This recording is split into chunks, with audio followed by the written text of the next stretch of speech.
ओम गणेशाय नमः। ओम नमः शिवाय। मैं निखिल ज्योतिष आचार्य आप सभी का मेरे चैनल पर पुनः स्वागत करता हूं। आशा करता हूं कि आप सभी स्वस्थ होंगे। महादेव की कृपा आप सभी पर सदैव बनी रहे। ये वीडियो मिथुन यानी कि जमीनाई के लिए बहुत महत्वपूर्ण है, क्योंकि यह वीडियो है बृहस्पति महाराज के राशि परिवर्तन के बारे में।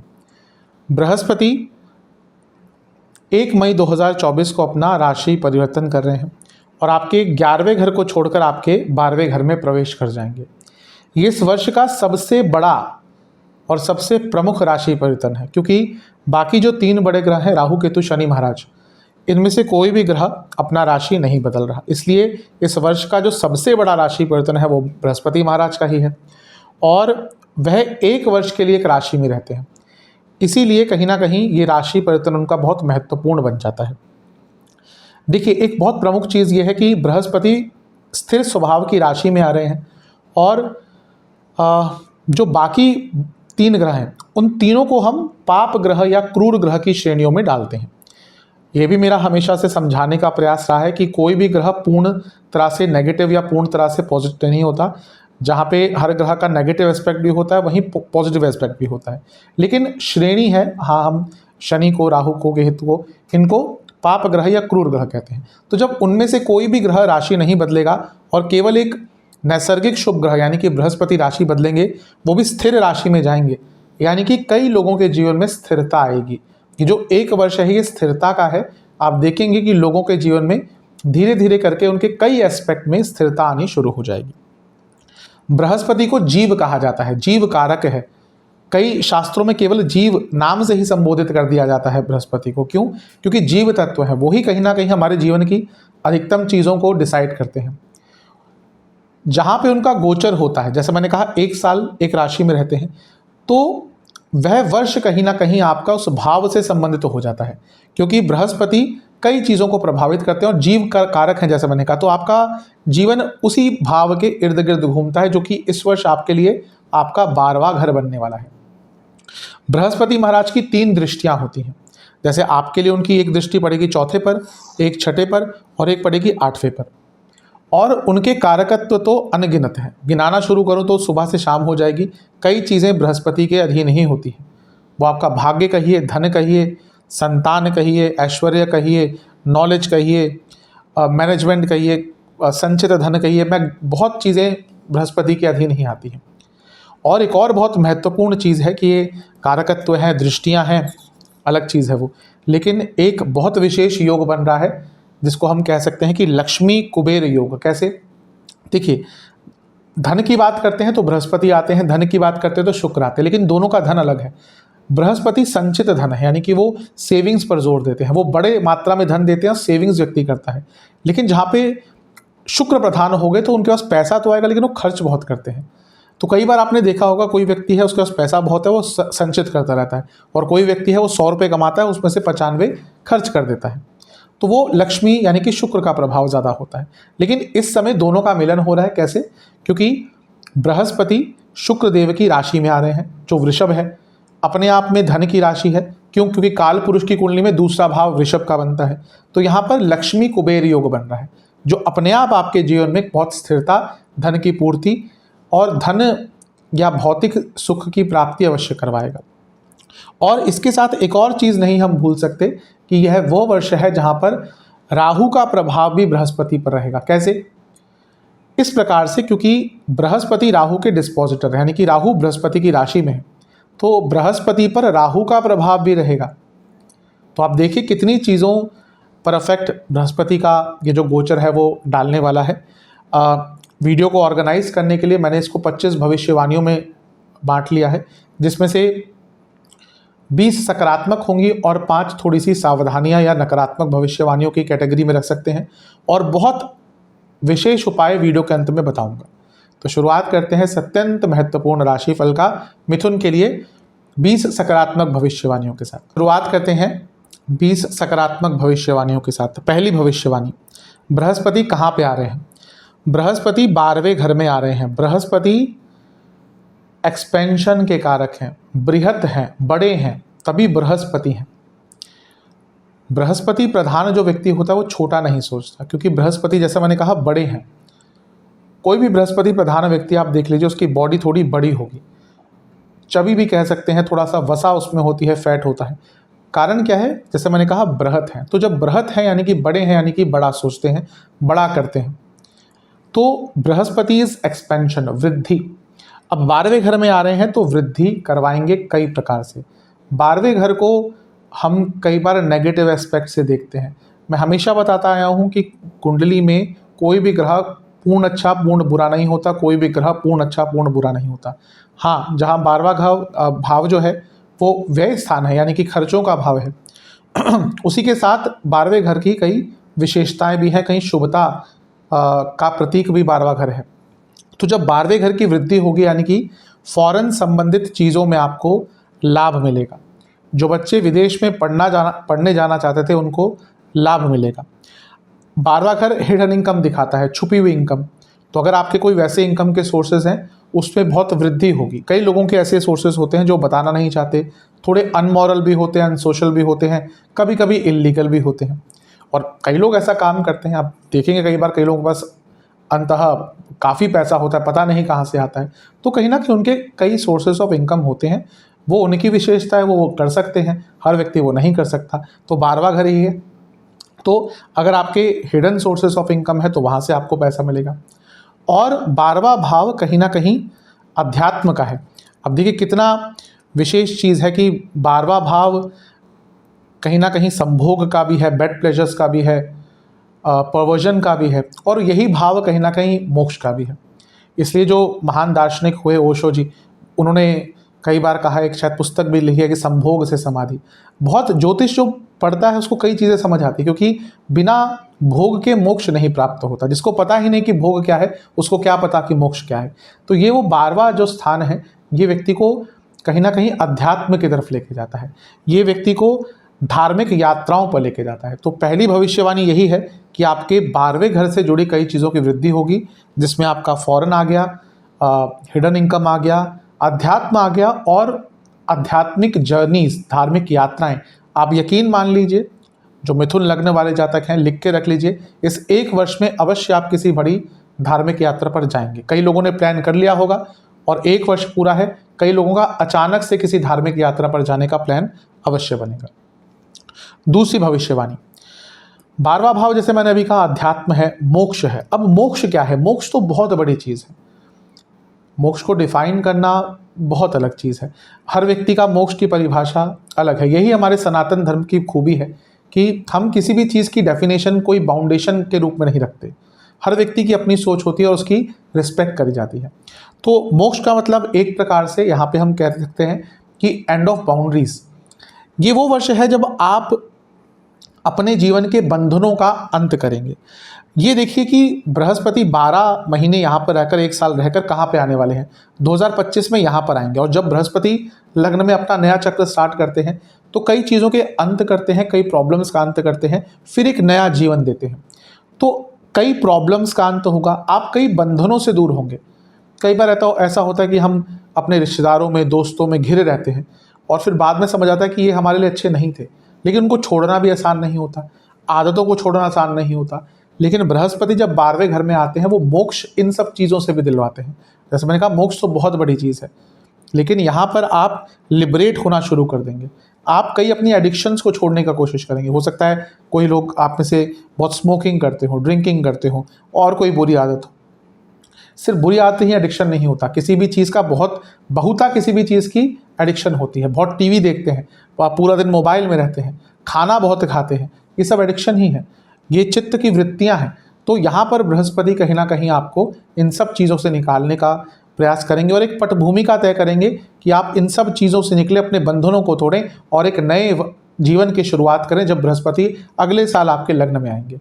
तो यहाँ पर दूसरी भविष्यवाणी है कि कई बंधनों से आप निकलेंगे और उसका आपको लाभ मिलेगा। तीसरी भविष्यवाणी, ये बहुत इंपॉर्टेंट है जो लोग जॉब करते हैं उनके लिए। क्यों? क्योंकि यहाँ पर बृहस्पति आपके 10वें घर के स्वामी हैं और 12वें घर में बैठे हैं। सबसे पहला, विदेश में जो लोग बहुत लंबे समय से जॉब ढूंढ रहे थे उनके लिए यहाँ पर बहुत विशेष लाभ मिलेगा।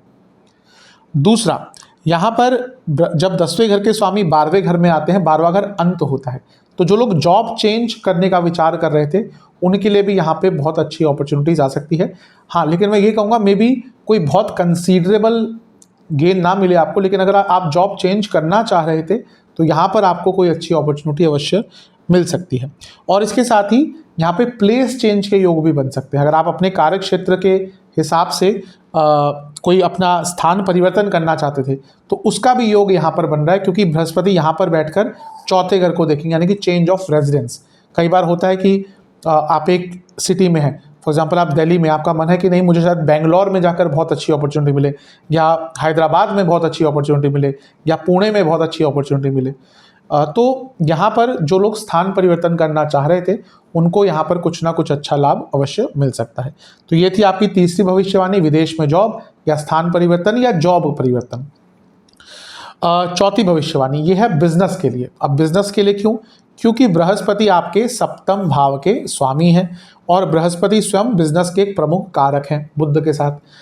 तो सप्तम भाव के स्वामी अपने से छठे में आ गए और 12वें घर में आ गए। पहला क्या कि जो लोग विदेश संबंधित कुछ कार्य करते हैं, इंपोर्ट एक्सपोर्ट का कार्य है, कोई सर्विसेज है आपके विदेश से संबंधित, आप विदेश से माल मंगवाते हैं, यहाँ पर उसको रिटेलर की तरह बेचते हैं, जो भी है, जहाँ पर विदेश एक फैक्टर आ गया उस काम में वृद्धि होगी।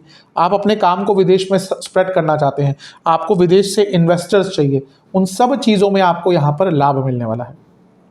इसके साथ ही जब सप्तम भाव के स्वामी अपने से छठे में जाते हैं तो अच्छी चीज़ों पे खर्चे होते हैं, यानी कि आपको अपने बिजनेस के स्ट्रक्चरल चेंजेस करने का मौका मिलेगा। ऑब्वियसली उस पर खर्चा होगा, लेकिन वो आपके बिजनेस के लिए एक प्रकार का इन्वेस्टमेंट होगा।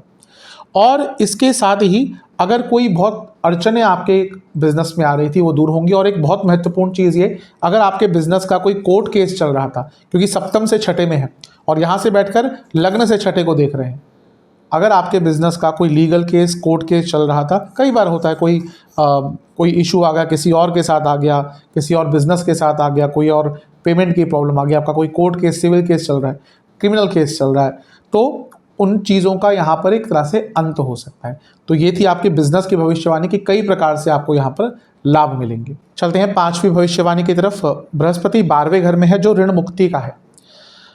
ये मुक्ति का ही स्थान है, तभी उसको लिबरेशन कहते हैं, मोक्ष कहते हैं, और ऋण मुक्ति का भी स्थान है। ये भाव ऋण का है, सप्तम उससे उसका ऋण मुक्ति का है। तो बृहस्पति का 12वें भाव में आना, अगर आपके ऊपर कोई ऋण था तो उससे निकल सकते हैं। खैर बहुत बाकी चीज़ें भी देखनी पड़ती, लेकिन सामान्य विश्लेषण हम कर रहे हैं तो यही चीज़ बता सकते हैं। अगर आपके ऊपर कोई ठीक ठाक सा ऋण है तो उसको चुका पाएंगे। हाँ, आपने एकदम अपनी चादर से बाहर पाँव निकाल कर कोई ऋण ले लिया था और अब इनकम का सोर्स भी नहीं है तो उतना लाभ नहीं होगा, लेकिन हाँ, छोटा मोटा कोई आपके ऊपर ऋण था या ऐसा था जहाँ पे आप मैनेज नहीं कर पा रहे तो मैनेज हो जाएगा। लेकिन अगर कुछ बहुत ही बड़ा आपने गलत कार्य, कोई रिस्क ले लिया था तो फिर वहाँ पे इतनी संभावना नहीं बनेगी। दशा अंतरदशा जैसे मैंने कहा देखना पड़ता है, लेकिन बृहस्पति एक ऐसे ग्रह हैं या बड़े जो बाकी ग्रह हैं शनि राहु केतु, ये कभी कभी दशा अंतरदशा से आगे बढ़कर भी रिजल्ट देते हैं। मैंने कई बार अपने जीवन काल में ज्योतिषीय अनुभव में मैंने केवल बृहस्पति के गोचर पर, शनि के गोचर पर प्रेडिक्शंस करी हैं और सत्य भी हुई हैं। पिछले वर्ष की बात है, एक जातिका का विवाह बहुत साल से नहीं हो रहा था, केवल मात्र क्योंकि उनके लग्न में बृहस्पति आ रहे थे और 2-3 और फैक्टर्स मैंने देखे थे। बिना दशा अंतरदशा मैंने कहा था कि अप्रैल के बाद विवाह के योग बहुत प्रबल हैं और 3-4 महीने के अंदर हो जाना चाहिए, और वही हुआ कि उनके बहुत जल्दी उनका विवाह, जो बहुत लंबे टाइम से उनका नहीं हो रहा था, क्योंकि बृहस्पति का प्रभाव लग्न पे आकर सप्तम को देख रहे थे। तो ऐसे ही बृहस्पति जब 12वें घर में आएंगे आपके ऋण मुक्ति के वो कारक बन जाएंगे। यहाँ पे एक वर्ड ऑफ कॉशन है, ध्यान रखना है, बृहस्पति यहाँ से छठे घर को भी देखेंगे। कभी कभी क्या होता है कि जातक जब ऐसा प्रभाव में आता है वो बिना सोचे समझे कोई लोन ले लेता है। तो यहाँ पर अगर लोन लेना है तो बहुत केयरफुली होकर लें, और ज़रूरत ना हो तो ज़्यादा हड़बड़ी में कोई लोन वगैरह लेने का प्रयास ना करें, यह आपके लिए बहुत अच्छा रहेगा। अब चलते हैं छठी भविष्यवाणी की तरफ। छठी भविष्यवाणी ये है कि बृहस्पति आपके 12वें घर में है और एक कारण है उनका कि वो 12वें घर में आ रहे हैं। ग्रह कहीं ना कहीं आपके जीवन की रूपरेखा तय करते हैं। 12वां भाव क्या है? 12वां भाव वैसा भाव है जो व्यक्ति को आइसोलेट करता है, और बृहस्पति भी जब यहाँ पर आते हैं तो व्यक्ति आइसोलेट होना शुरू हो जाता है। यहाँ पर वैसा प्रभाव नहीं आएगा जैसा केतु या शनि का आता। केतु के 12वें घर में आने से तो व्यक्ति एकदम, उसको बात करना ही पसंद नहीं आता, लेकिन यहाँ पर जब बृहस्पति आते हैं तो व्यक्ति थोड़ा सा अनसोशल होता है, लेकिन केतु जैसा या शनि जैसा प्रभाव नहीं होता। तो इसका फायदा क्या होता है? ये वो वर्ष है जहाँ पे आपको अपने आप को जानने का मौका मिलेगा। Know your self, self awareness, अपने आप को जानने का, सेल्फ एनालिसिस, अपने अच्छे पॉइंट्स, अपने बुरे पॉइंट्स, मेडिटेशन। मेडिटेशन कई लोग करना चाहते हैं, कर नहीं पाते, क्योंकि जब तक यहाँ पे बृहस्पति का प्रभाव नहीं होगा या किसी और ग्रह का प्रभाव नहीं होगा, उस चीज़ का ज्ञान आपको नहीं आ पाएगा। तो छठी भविष्यवाणी यही है कि आप थोड़े से अनसोशल होंगे, लेकिन उसका एक अच्छा प्रभाव ही दिख रहा है, क्योंकि आपको अपने आप के बारे में जानने को मिलेगा, आपको सेल्फ अवेयर होने का मौका मिलेगा, आपको मेडिटेशन करने का मौका मिलेगा, और एक सबसे इम्पॉर्टेंट चीज़, आपको रीडिस्कवर करने का मौका मिलेगा। कई बार होता है, आपने अपने गैजेट्स के साथ देखा होगा, मोबाइल है, फ़ोन है, लैपटॉप है, कभी कभी कोई चीज़ काम नहीं कर रही होती, तो क्या करते हैं हम उसको रीस्टार्ट कर देते हैं। तो रीस्टार्ट करते हैं तो अधिकतम बार वो जो प्रॉब्लम है वो ठीक हो जाती है। कभी कभी बहुत कॉम्प्लिकेटेड इशू होता है, लेकिन कई चीज़ें रीस्टार्ट करने से ठीक हो जाती हैं। तो यही जो बृहस्पति है, एक तरह से आपको अपने जीवन को रीस्टार्ट करने का, री इवेल्युएट करने का मौका देंगे। कई बार होता है हम बहुत कुछ करते रहते हैं, हमें ये भी चाहिए, वो भी चाहिए, हम ये भूल जाते हैं हमने क्यों इस चीज़ को स्टार्ट किया था। तो जैसा मैंने कहा, यहाँ पर सेल्फ डेवलपमेंट का, जिसमें सब कुछ आ गया, री एनालिसिस, री इवेल्युएट, री start, self aware, self knowledge, ये सब चीज़ें आ जाती हैं। तो ये मौका आपको बृहस्पति देने वाले हैं। सातवीं भविष्यवाणी, साधना। क्यों? क्योंकि मोक्ष त्रिकोण क्या है? 4, 8 और 12, इनके बिना साधनाएं नहीं कर सकते। खैर, पंचम भाव भी इंपॉर्टेंट होता है, लेकिन जब हम पूर्ण तरह से साधना देखते हैं तो वहाँ पर 4, 8, 12 बहुत इंपॉर्टेंट होते हैं। तो यहाँ पर बृहस्पति बैठे ही 12वें में है, देखेंगे चौथे को, देखेंगे अष्टम को। तो ये वर्ष साधना का है। अब यहाँ पे साधना एक प्रकार से आप मंत्र साधना भी कह सकते हैं, कोई देवी देवता की साधना भी कह सकते हैं, और अपने जीवन को साधना भी इसमें आ जाता है। यानी कि एक क्लैरिटी सी आपके पास आ जाएगी कि हाँ, जैसे मैंने कहा ना, मोक्ष की बात करी थी, लिबरेशन की बात करी थी। तो कभी कभी क्या होता है, हम जब बेफिजूल की चीज़ें अपने जीवन से हटाना शुरू करते हैं तो हमारा एक टारगेट सेट हो जाता है। कई बार ऐसे मैंने कई लोग देखे हैं, बहुत टैलेंट है, लेकिन ये नहीं पता उस टैलेंट का करना क्या है। 10 चीज़ें आती हैं, 10 चीज़ों में हाथ डाल रखा है, एक भी पूर्ण नहीं कर पा रहे। ये वो समय होता है जब आप अपने जीवन को भी साध सकते हैं। तो आपकी सातवीं भविष्यवाणी है कि साधना कर पाएंगे, अपने जीवन को साधना हो या कोई मंत्र साधना हो, हर प्रकार से आपको अच्छा लाभ मिलेगा। आठवीं भविष्यवाणी, शास्त्र कहते हैं कि बृहस्पति का 12वें घर में आना व्यक्ति को, जातक को दुश्मनों से लाभ दिलाता है। तो यहाँ पे किस प्रकार से हुआ कि पहला, आप कोई काम करते हैं जिसमें आपने कुछ किया जिससे किसी और का तो नुकसान हो गया, आपको लाभ हो गया, जैसे किसी कंपटीशन के द्वारा, बिजनेस में कंपटीशन के द्वारा।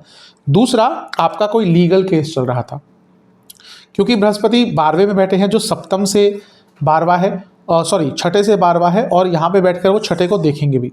यानी कि अगर कोई आपका लीगल केस आदि चल रहा था, स्पेशली अगर पैसों की उसमें बात थी, तो चीज़ें सॉल्व हो सकती हैं, और अधिकतम ये संभावना है कि चीज़ें आपके फेवर में आएंगी। या अगर कॉम्प्रोमाइज़ भी होता है केस में, तो वो भी आपके फेवर में जाता हुआ दिख रहा है। तो आठवीं भविष्यवाणी यही है आपकी कि आपको दुश्मनों से यहाँ पर लाभ प्राप्त होने वाला है। नवीं भविष्यवाणी, नवीं भविष्यवाणी अत्यंत महत्वपूर्ण है। मैंने जब वीडियो का मैं स्टार्ट कर रहा था, इंट्रोडक्टरी पार्ट में, मैंने लक्ष्मी कुबेर योग की बात करी थी कि लक्ष्मी कुबेर योग बन रहा है, क्योंकि बृहस्पति वृषभ राशि में है। मैंने एक्सप्लेन कर दिया, दोबारा नहीं बताऊंगा। तो लक्ष्मी कुबेर योग कहाँ बन रहा है? आपके 12वें घर में। मैं बता ही चुका हूँ ये कि विदेश से लाभ तो इस वर्ष आपको होगा ही, लेकिन जब लक्ष्मी कुबेर योग 12वें घर में बनता है तो यहाँ पर अनकन्वेंशनल तरीके से भी पैसा आ सकता है। यहाँ पे आपको उस तरीके से पैसा कमाने का मौका मिल सकता है जो शायद आपने भी नहीं सोचा था। दूसरा, ये जो भाव है ये धन स्थान से 11वां स्थान है, यानी कि आपकी सेविंग्स बढ़ेगी। ये कुटुंब से 11वां है, यानी कि आपके घर में पैसा आएगा, आपके घर के सदस्यों को यहाँ पर लाभ मिलने वाला है, पूरा घर मिलकर पैसा कमाएगा। ये भी बहुत महत्वपूर्ण चीज़ है। ये जो भाव है ये चौथे भाव से 9वां भाव है, यानी कि पूरे फैमिली का भाग्य साथ देगा। कहाँ पे? धन अर्जित करने के लिए। तो ये वर्ष कहीं ना कहीं आपका तो लाभ होगा ही, आपको आपके फैमिली का भी यहाँ पर बहुत लाभ हो सकता है। और एक बहुत महत्वपूर्ण चीज़ ये है कि अगर आप कोई फैमिली बिजनेस स्टार्ट करना चाहते थे, और कई बार ऐसा होता है कि देखिए कभी भी कोई बिजनेस स्टार्ट करता है या करना चाहता है, तो सबसे पहले वो अपने आसपास में ही कोई देखता है कि किसके साथ मिलकर करूं। या तो लोग अपने भाई बहनों से करते हैं, कज़न से करते हैं, फिर दोस्त तक जाते हैं, इनमें से कोई नहीं मिलता फिर कोई और तलाशते हैं। अधिकतम ऐसा होता है, ऐसा नहीं हर केस में ऐसा होता है।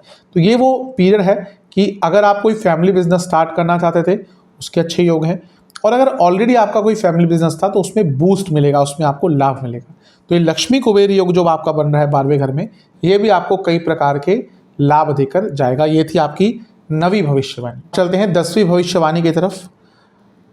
ये बहुत महत्वपूर्ण है आपके लिए, क्योंकि बृहस्पति का 12वें घर में आना व्यक्ति को थोड़ा सा सेल्फ सेंटर्ड करता है, और ये बहुत अच्छा है। जब बृहस्पति 12वें घर में आते हैं, मेरे हिसाब से व्यक्ति को सेल्फ इंडल्जेंस पे लग जाना चाहिए। यानी कि आपको क्या पसंद है, आप क्या करना चाहते हैं, आपका इंटरेस्ट क्या है, आपकी हॉबीज़ क्या है, आपकी पसंद क्या है, उन चीज़ों पर खर्चा कीजिए। मैं हमेशा कहता हूँ कि जिसके बृहस्पति 12वें घर में आ रहे हैं, शुक्र 12वें घर में आ रहे हैं, सेल्फ इंडल्जेंस में लग जाइए, सेल्फ पैम्परिंग में लग जाइए, अपने आप को खुश कीजिए। उसका प्रभाव आपके जीवन पर पड़ेगा। बहुत लंबे टाइम से सोच रहे थे कि मुझे कुछ खरीदना है, खरीदिए उसको। कई बार ऐसा होता है कि मैं देखता हूँ कि एक जातक पैसा कमाता है, सब पर खर्च करेगा, अपने घर पर खर्च करेगा, बच्चों पर खर्च करेगा, परिवार पर खर्च करेगा, लेकिन अपने लिए जब पैसे खर्च करने के, अपने बच्चों के लिए तो खरीदेंगे 5,000 के कपड़े, और अपने लिए तो 500 के कपड़े भी बहुत महंगे लगते हैं, जो मेरे हिसाब से उतना सही नहीं है। अगर आप काम कर रहे हैं, अवश्य अपने ऊपर भी खर्च कीजिए, क्योंकि जीवन लिमिटेड है। अगर आपने पैसा कमाया है तो उसका भोग भी कीजिए। तो ये वो वर्ष है जब आप अपने लिए कुछ लग्जूरियस कीजिए, एक अपने लिए हॉलीडे प्लान कीजिए, एक लग्जूरियस हॉलीडे प्लान कीजिए। ये उनके लिए अवश्य जो काम कर रहे हैं, अब स्टूडेंट्स हैं उनके लिए उतना नहीं संभव हो जाता, लेकिन जो काम कर चुके हैं, पैसा कमा चुके हैं, मेहनत कर चुके हैं और अब अपने जीवन को एंजॉय करना चाहते हैं, तो ये वर्ष उनके एंजॉय के लिए ही है, उनकी लग्जूरियस ज़रूरतों को पूर्ण करने के लिए है, सेल्फ इंडल्जेंस के लिए है, सेल्फ पैम्परिंग के लिए है। आप देखेंगे कि इन सब चीज़ों का भी आपके जीवन पर प्रभाव बहुत अच्छा पड़ेगा। अब चलते हैं 11वीं भविष्यवाणी की तरफ। हाँ, ये इम्पॉर्टेंट है क्योंकि एक प्रकार से ये लीगल एंड ऑफ मैरिज की तरफ दिखाता है। अब ये अच्छी भविष्यवाणी में क्यों आ गया? क्योंकि कई बार ऐसा होता है कि कोई कपल विवाह के बाद सब कुछ ट्राई कर लेता है, लेकिन चीज़ें ठीक नहीं होती और विवाह कभी कभी एक नरक जैसा बन जाता है। मैं क्योंकि कुंडलियाँ देखता रहता हूँ आजकल, पिछले 4-5 साल से तो जो डाइवोर्स के केसेस इतने आ रहे हैं, हर दिन कोई ना कोई कुंडली डाइवोर्स की आती ही है। तो यहाँ पर कभी कभी क्या होता है कि divorce is the only option left. तो यहाँ पर एक क्लैरिटी आ जाएगी उन कपल्स के बीच में कि हाँ भाई, अब और ट्राई नहीं करना, क्योंकि सप्तम के स्वामी सप्तम से छठे में है, यानी कि लीगल केस स्टार्ट होगा और उसका विवाह का लीगल अंत हो जाएगा। और यहाँ से बृहस्पति छठे घर को देख भी रहे हैं जो लग्न से छठा है, तो यानी कि लीगल वे में अगर आपका डाइवोर्स का केस बढ़ाना आप चाहते थे, तो ये वो वर्ष है जब चीज़ें बहुत आराम से सॉल्व हो जाएंगी। और एक प्रकार से जैसे मैंने कहा, ये कई चीज़ों का अंत होगा, कई बंधनों का अंत होगा। तो हो सकता है आपकी शादीशुदा जीवन जिसमें कोई और संभावना अब चीज़ों को ठीक करने की नहीं रह गई, तो उस बंधन का भी अंत होकर आप अपने जीवन की एक नई शुरुआत करेंगे। दोनों ही अपने अपने रास्ते पर नई प्रकार से जा सकते हैं। तो ये थी आपकी 11वीं भविष्यवाणी। अब 12वीं भविष्यवाणी, संतान प्राप्ति। अब 12वें घर के बृहस्पति वैसे संतान प्राप्ति के योग नहीं बनाते। किसके लिए बनाते हैं? जो IVF या कोई और अननेचुरल ट्रीटमेंट या अननेचुरल कंसीविंग के लिए जाना चाहते थे, क्योंकि छठा भाव कहीं ना कहीं IVF के लिए और 12वां भाव भी IVF के लिए बहुत इंपॉर्टेंट होता है। और बृहस्पति जब यहाँ पे आएंगे, 12वें में बैठेंगे खुद और छठे को देखेंगे, तो जो अननेचुरल तरीके से संतान प्राप्ति करना चाहते हैं, इसमें बहुत तरीके आ जाते हैं। इसमें सरोगेसी भी आ जाता है, IVF भी आ जाता है, और भी कई प्रकार की चीज़ें हैं। आज के टाइम में मेडिकल टेक्नोलॉजी इतने एडवांस हो चुकी है, तो जिनका नेचुरल कंसीविंग नहीं हो रहा था उनके लिए यहाँ पे बहुत विशेष योग बन रहे हैं। और बृहस्पति क्योंकि अष्टम को भी देख रहे हैं, जो अडॉप्टिव चाइल्ड या अडॉप्टेड चाइल्ड की तरफ भी इंडिकेट करता है। तो अगर आप नहीं कोई प्रोसीजर के थ्रू जाना चाहते थे और अडॉप्शन के लिए जाना चाहते थे, तो अडॉप्शन का प्रोसेस भी हमारे देश में कोई बहुत सरल नहीं है। मैंने कहीं सुना था कि उसको सरल बनाने का प्रयास किया जा रहा है, लेकिन अगर उस प्रोसेस को भी आप आगे बढ़ाना चाहते थे तो इसके लिए भी ये वर्ष अच्छा है। यानी कि अननेचुरल कंसीविंग, अननेचुरल संतान प्राप्ति के लिए ये वर्ष कहीं ना कहीं आपका बहुत अच्छा है, बहुत विशेष है। ये थी 12वीं भविष्यवाणी। 13वीं भविष्यवाणी, बृहस्पति 12वें घर में बैठे हैं और आपके 8वें घर को देख रहे हैं। 8वां भाव क्या हुआ? एंसेस्ट्रल प्रॉपर्टी का। तो यहाँ पर आपको एंसेस्ट्रल प्रॉपर्टी से लाभ मिल सकता है। 12वें घर में है तो हो सकता है आपकी ऑलरेडी कोई एंसेस्ट्रल प्रॉपर्टी हो, उसको बेचकर आपको लाभ मिल सकता है। और इसके साथ ही अचानक से धन की प्राप्ति और अटका हुआ पैसा, कोई पैसा आपका अटका हुआ था, निकल ही नहीं रहा था, तो यहाँ पर बृहस्पति आकर आपके अटके हुए पैसे को भी प्राप्त करने के आपके योग बनाते हैं। तो ये थी आपकी 13वीं भविष्यवाणी की वसीयत से, एंसेस्ट्रल प्रॉपर्टी से आपको लाभ मिलेगा। आप चलते हैं 14वीं भविष्यवाणी की तरफ। ये बहुत इंपॉर्टेंट है। बृहस्पति जब 12वें घर में आएंगे तो सदैव चौथे घर को देखेंगे। अपने आप में बृहस्पति वृद्धि है और चौथे से चौथे और चौथे से सप्तम के स्वामी है, तो ये प्रॉपर्टी परचेज के तो योग बना देता है। लेकिन एक और योग बनता है। अब हर व्यक्ति तो हर बार कोई नई प्रॉपर्टी परचेज नहीं कर सकता। आज की डेट में प्रॉपर्टी के रेट तो बहुत हाई है। तो जो लोग अपने एक घर को बेचकर एक नया घर लेना चाहते थे, क्योंकि 12वें घर में है जो अंत है एक प्रकार का, तो अपने एक घर को बेचकर कोई नई प्रॉपर्टी लेना चाहते थे, तो उनके लिए यहाँ पे योग बन जाता है। दूसरा, जैसे मैंने कहा, प्रॉपर्टी परचेज के भी योग बनते हैं। शास्त्र खुद कहते हैं बृहस्पति 12वें घर में जातक की बहु प्रॉपर्टी या एक से ज़्यादा या दूसरी प्रॉपर्टी खरीदने के योग बनते हैं। तो यहाँ पर दोनों ही चीज़ें आपके लिए हो रही हैं। अगर आप कोई नई प्रॉपर्टी खरीदना चाह रहे थे, उनके लिए भी बहुत अच्छे योग बनेंगे। यहाँ पे कोई बड़ी प्रॉपर्टी ले पाएंगे क्योंकि बृहस्पति का प्रभाव है। और इसके साथ ही अगर अपनी एक प्रॉपर्टी बेचकर कोई नई प्रॉपर्टी आप बनाना चाहते थे, उसके लिए भी बृहस्पति बहुत सुंदर योग यहाँ पर आपके लिए बना रहे हैं। चलते हैं 15वीं भविष्यवाणी की तरफ। मैंने शुरुआत में राहु का प्रभाव बताया था कि क्योंकि बृहस्पति राहु के डिस्पोजिटर हैं, यानी कि राहु बृहस्पति की राशि में है और राहु एक ऐसा ग्रह है जो उस भाव को हर लेता है, उस भाव के स्वामी पर भी प्रभाव डालता है। तो ये बृहस्पति राहु का प्रभाव भी लिए हुए हैं।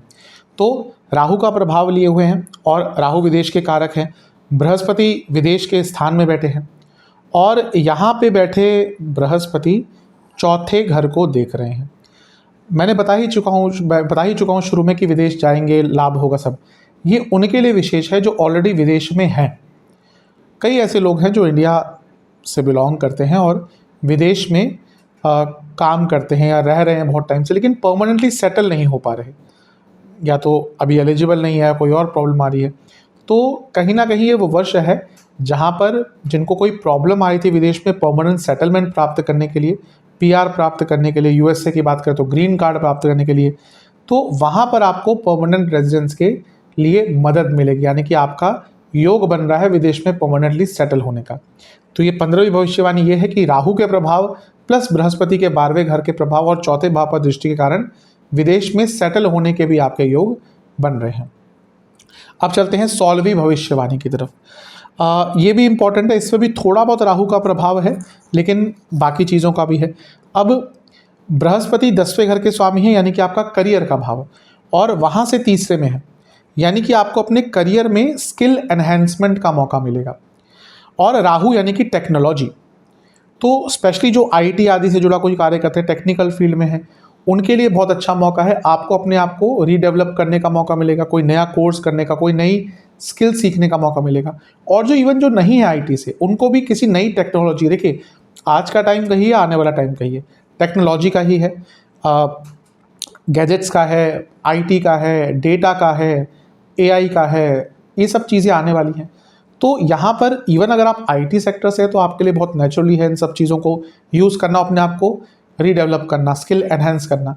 जो नहीं भी है उस फील्ड से, उनको भी इन सब चीज़ों को यूज़ करके अपने आप को एनहेंस करने का मौका मिलेगा, यानी कि टेक्नोलॉजिकल एनहेंसमेंट और स्किल एनहेंसमेंट, जो भी आपका कार्य क्षेत्र हो उसमें आपको ये सब करने का मौका मिलेगा और उसके दम पर भी आप अपने करियर को आगे बढ़ा पाएंगे। तो ये थी आपकी 16वीं भविष्यवाणी। 17वीं भविष्यवाणी, ये भी कहीं ना कहीं थोड़ा राहु का प्रभाव है, लेकिन बृहस्पति का भी इसमें लेना देना है। बृहस्पति जब 12वें घर में आते हैं तो व्यक्ति को रिस्क लेने पर मजबूर करते हैं, अपने नॉर्मल तरीके से हटके कुछ करने पर मजबूर करते हैं। और आप इतिहास उठा के देख लीजिए, जो भी व्यक्ति बहुत सक्सेसफुल बना है या एक परिस्थिति से निकल कर उसने अपना जीवन का लेवल बढ़ाया है, वो वही व्यक्ति हुआ है जो जिसने थोड़ा रिस्क लिया है, जिसने थोड़ा सा अनकन्वेंशनल चीज़ें कही। तो यहाँ पर बृहस्पति 12वें घर में आके व्यक्ति को थोड़ा सा रिस्क लेने की एबिलिटी देते हैं और राहु पुनः अनकन्वेंशनल चीज़ें दिखाता है।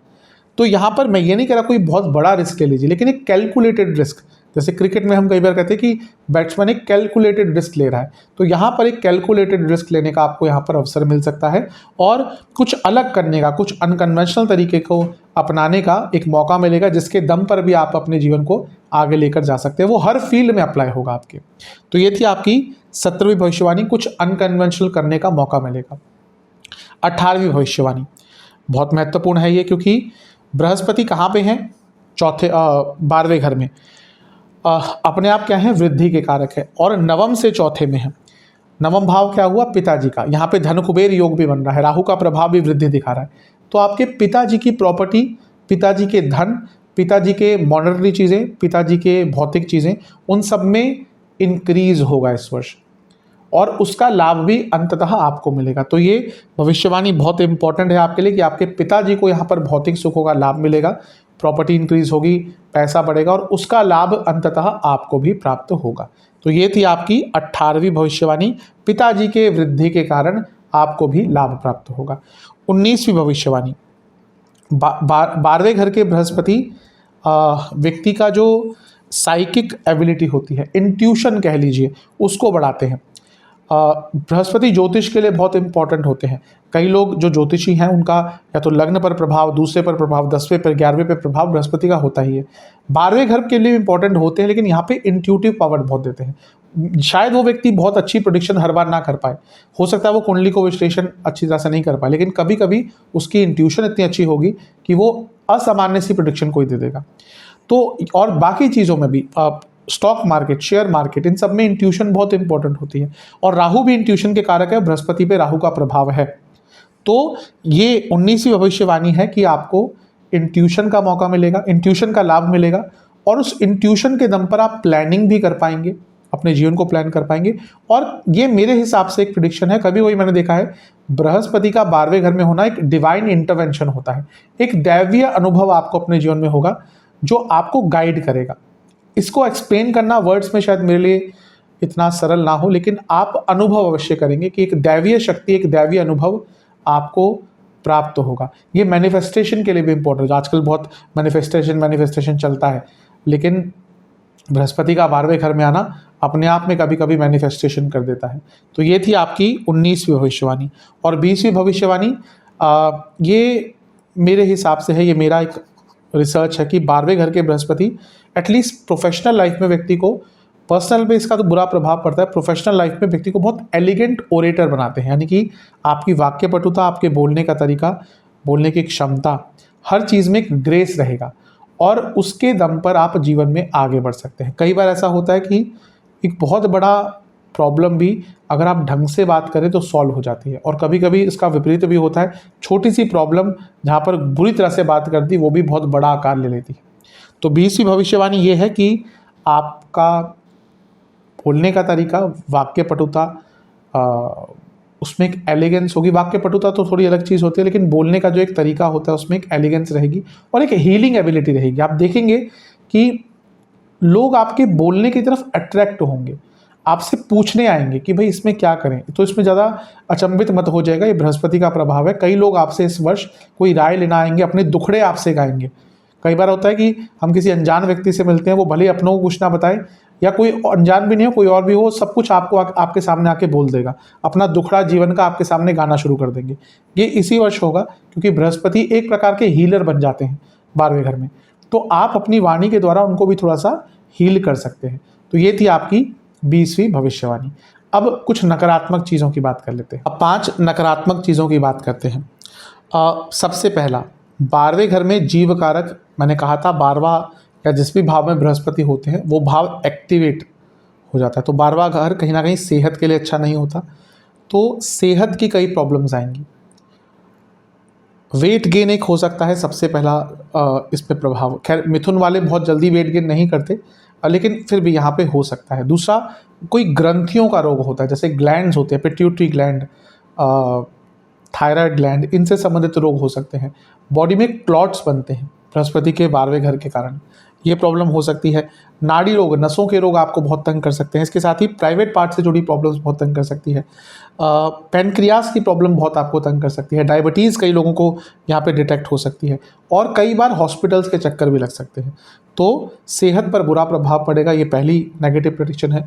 दूसरी, ये संतान के लिए अच्छी नहीं है। देखिए, बृहस्पति संतान के कारक हैं, तो आपकी जो संतान ऑलरेडी है उनकी सेहत के लिए अच्छा साल नहीं है। आप देखेंगे आपकी संतान की सेहत बिगड़ेगी। और दूसरा, आपके उनसे संबंध भी इस वर्ष बहुत बिगड़ेंगे। और एक और वर्ड ऑफ कॉशन, जो महिलाएं इस वर्ष एक्सपेक्ट करेंगी यानी कि कंसीव करेंगी, प्रेग्नेंट जो महिलाएं होंगी मिथुन वाली, उनको थोड़ा सा अपने सेहत का ध्यान दीजिएगा, क्योंकि ये गर्भवती महिलाओं के लिए भी 12वें घर का गोचर बहुत अच्छा नहीं होता और बहुत लंबा गोचर है। तो अगर ऑलरेडी आप कंसीव कर चुके हैं तो थोड़ा सा ध्यान यहाँ पे दीजिएगा। तीसरी भविष्यवाणी, देखिए 12वां भाव संभोग का है, शयन कक्ष का है, बेड प्लेजर्स का है, सेक्सुअल प्लेजर्स का है। तो बृहस्पति भी यहाँ पे आके इन चीज़ों की वृद्धि करेंगे। तो एक्स्ट्रा मैरिटल अफेयर्स के भी यहाँ पे योग बन जाते हैं दोनों ही साइड से। लेकिन आपका भी थोड़ा सा मन पर से नियंत्रण भागेगा और यहाँ पे एक्स्ट्रा मैरिटल का अफेयर का योग भी बनता है और उसके कारण भी दोनों ही साइड से, लेकिन ये बनेगा दोनों ही साइड से इसका योग बनता है और उसका प्रभाव एक नेगेटिव आपके वैवाहिक जीवन पर पड़ सकता है। चौथी भविष्यवाणी, दिखावा, एक्स्ट्रावेजेंस जिसको बोलते हैं इंग्लिश में। आप बहुत दिखावे पे खर्चा करेंगे कि भाई मेरे पास तो इतना पैसा है, मेरे पास ये है, मेरे पास वो है, और घर का इंटीरियर्स करा रहे हैं, दिखाने के लिए गाड़ियाँ ले रहे हैं, नए नए कपड़े ले रहे हैं, नए। तो ये सब प्रभाव भी नेगेटिव आपके जीवन पर पड़ सकता है। यानी कि ओवर एक्सपेंडिचर, दिखावे पर खर्चा आपके लिए थोड़ा सा नकारात्मक प्रभाव देकर जा सकता है। यही आपकी चौथी भविष्यवाणी। और पांचवी भविष्यवाणी बहुत महत्वपूर्ण है। घर में कोई बड़ी चोरी हो सकती है, कोई बड़ा थेफ्ट हो सकता है और कोई गलत इन्वेस्टमेंट किसी के इन्फ्लुएंस से, कि किसी ने बोल दिया कि भाई यहाँ पैसा लगा दो, यहाँ तो बहुत पैसा है, अंधा पैसा है, आपने देखा नहीं, ना स्टडी किया और पैसा किसी ने बोला और आपने डाल दिया। तो घर में कोई बहुत बड़ी चोरी हो सकती है और कोई बैड इन्वेस्टमेंट, इसके कारण आपको नुकसान झेलने पड़ सकते हैं। ये थी 5 नकारात्मक भविष्यवाणियाँ। अब उपाय की तरफ चलते हैं। उपाय की बात करते हैं। शिव मंदिर जाना है। ये उपाय आपको 4 बृहस्पतिवार करना है। लगातार ही करेंगे तो अच्छा है। जैसे एक बार स्टार्ट किया तो उसके अगले 4 बृहस्पतिवार आपको ये करना है। कब करना है, वीडियो देखिए, उसके अगली बार से स्टार्ट कर सकते हैं। एक पात्र में गंगा जल, इत्र, कोई भी इत्र ले सकते हैं, और साथ में गुलाब जल, इस द्रव्य से आपको महादेव का अभिषेक करना है। अभिषेक करते हुए ओम त्र्यंबकाय नमः, त्र्यंबक से बना त्र्यंबकाय नमः मंत्र का जाप करना है। इसके बाद 4 घी के दिए अर्पण करने हैं। हर घी के दिए में कुछ चंदन का पाउडर, सफ़ेद चंदन का पाउडर डालना है और फिर महादेव के सामने बैठकर आपको ओम वेद रूपाय नमः, बृहस्पति जी का एक मंत्र है ये, ओम वेद रूपाय नमः मंत्र का 108 बार जाप करना है। और ब्राह्मण देवता को, यानी कि जो मंदिर है वहाँ पे जो पंडित जी हैं, पुरोहित जी हैं, ब्राह्मण देवता हैं, उनको दक्षिणा देकर उनका आशीर्वाद लेकर वापस आना है। ये उपाय 4 बृहस्पतिवार कर लीजिए। अवश्य बृहस्पति आपके लिए जीवन में खुशियाँ भर देंगे। आशा करता हूँ वीडियो काम आएगा। चैनल पे नए हैं सब्सक्राइब कर लीजिए, वीडियो को लाइक कर लीजिए। मिलता हूँ अगली वीडियो में, तब तक के लिए ओम नमः।